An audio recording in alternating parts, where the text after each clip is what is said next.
Hello friends, welcome to my channel.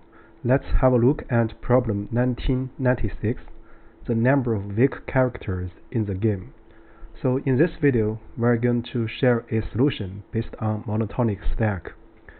So first, I'll read through the statement of the problem to digest the requirements of the problem. Then we will look at the simple analysis and share the short code. First, let's look at the statement of the problem. So we are playing a game that contains multiple characters, and each of the characters has two main properties, attack and defense.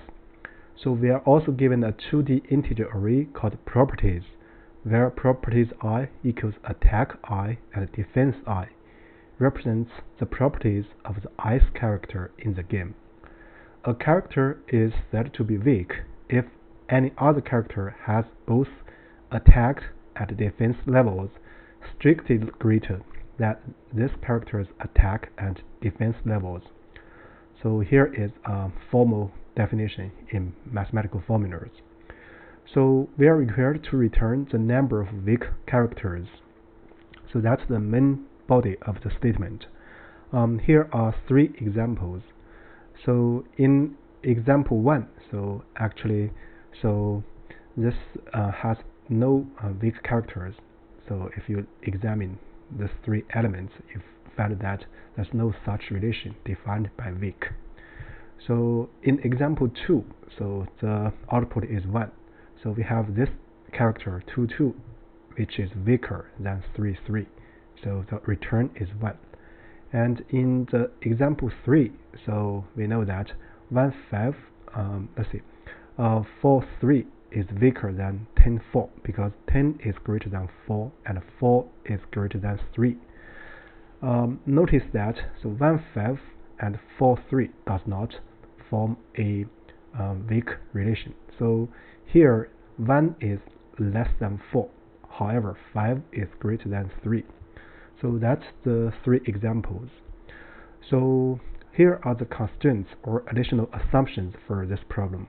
First, the length of the properties is bounded below by 2 and bounded above by 10 to the power 5. So this item of the constraints defines the problem size we are looking at. So property I has a length 2, so each of the elements is a pair in the properties array. So the attack and defense range or value is in between 1 and 10 to the power 5. So this is the main problem statement and the constraints, or we can see the additional assumptions. So with that said, actually we are ready to look at methods. So the methods here is based on monotonic stack. So here I'm going to use a stack of the defense. So actually you can also use the stack of the attack. So because this two, we can choose one and then use the other as the thing we're going to check. So the idea is simple. So we're going to sort according to the attack power increasingly, and then the defense power decreasingly. So this is going to be our sorting key. Then we're going to use the monotonic stack to find how many weak characters that the current character we're looking at when we do linear traversal. So each time if we do one pop operations, so actually the atom popped corresponding to a weak character. So we just need to do the counting each time we have a pop operation. So we're going to give a weak walkthrough first. Then after we do the code, so you can come back to look at these examples again or walkthroughs again. So the whole picture will be crystal clear. Here, before we do anything, let's make some comments. So here, the weakness defined by the problem here actually forms a partial set. So the partial set actually is a concept in mathematics.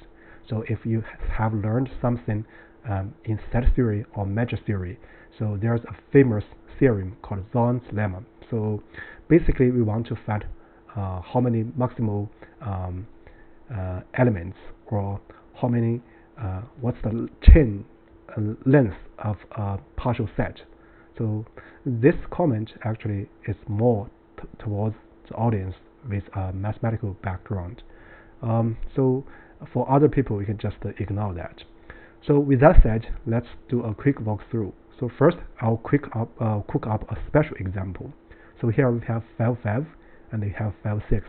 So in this case, the attack power or offend power 5, they are the same.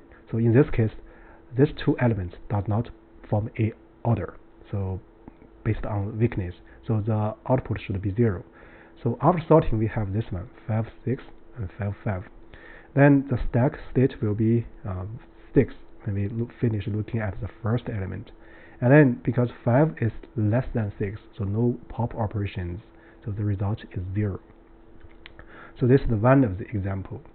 So let's look at example 2. So this corresponds to example 3, I guess, in the main statement. So after sorting, we have 1, 5, and 4, 3, and 10, 4. So if we do not put it in the code format, we can interpret that. So 4, 3 is weaker than 10, 4. So we have the result is 1.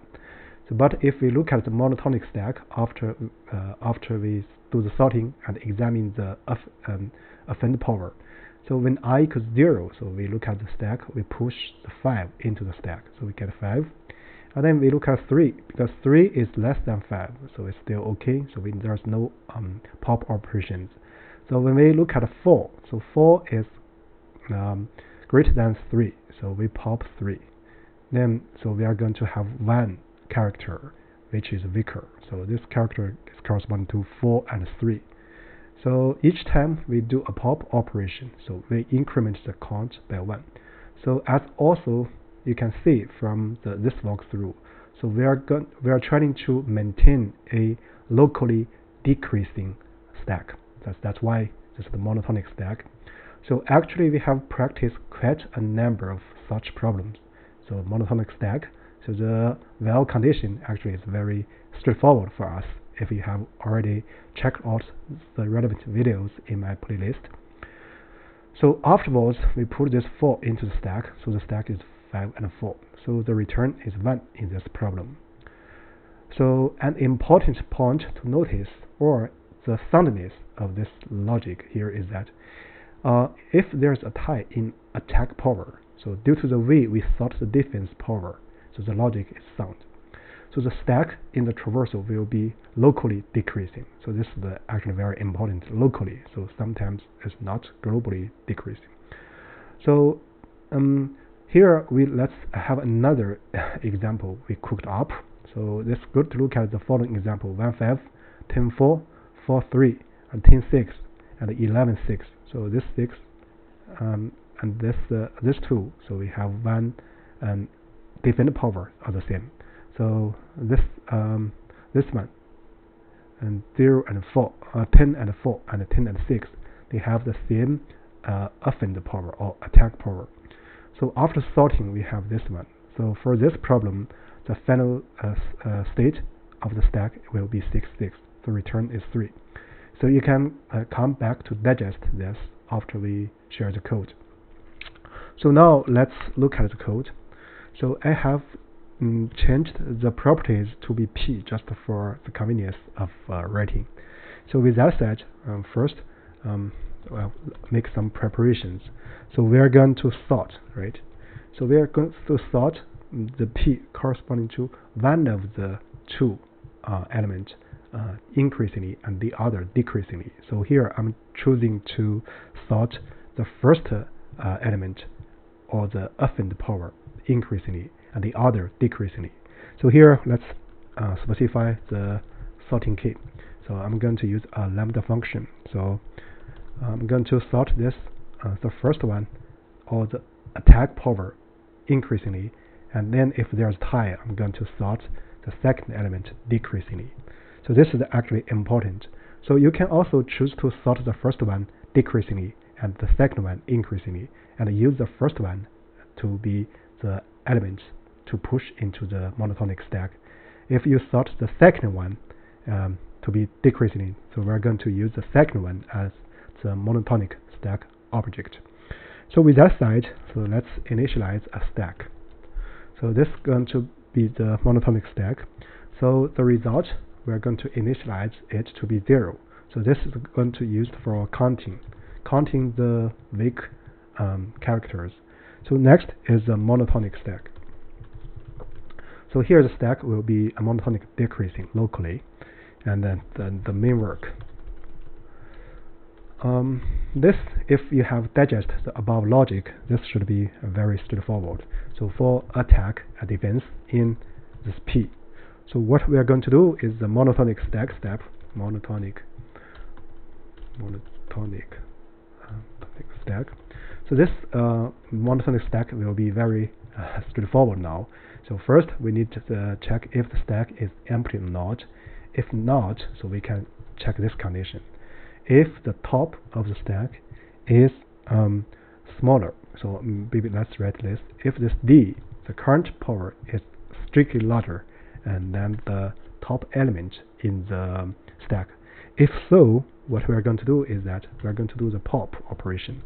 So each pop corresponding to a weak character, which is weaker than the current AD. In other words, this weaker learner, it does form a partial relation with the AD currently we are looking at.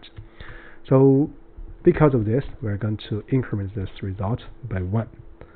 So after we exit this loop, so we are going to either have an empty stack or D will be less than or equal to stack.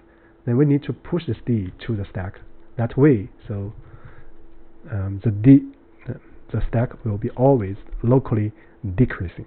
So, or if originally the stack is empty, or when we look at the first character, so we should first append the D to the stack. So that's logic. So this code is very short, but it contains delicate logic here. So with that said, actually we can return the result. So that's the main code, and it forms a solution format here. So let's first do a special case check. Yeah, it passes the one of the examples. So now let's look at the generic case.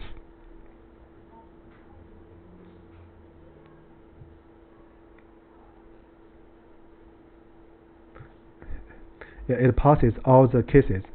So I guess for this problem, it's about it. So here we are using the monotonic stack. So if you have time, you are welcome to check out the corresponding playlist on practices of monotonic stack problems. So with that said, I guess that's about it for this video. Thank you very much.